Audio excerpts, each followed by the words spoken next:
দেখেন সব পরিবর্তন হয়েছে, কিন্তু ইমামদের পরিবর্তন হয়নি।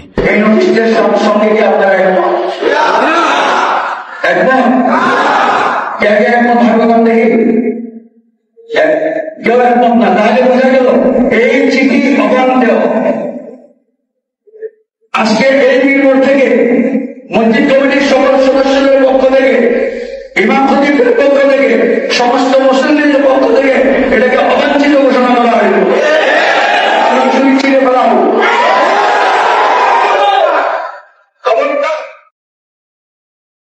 যে ইমামগুলো আওয়ামী লীগের সময় ছিল, এগুলো আওয়ামী লীগের ইমাম।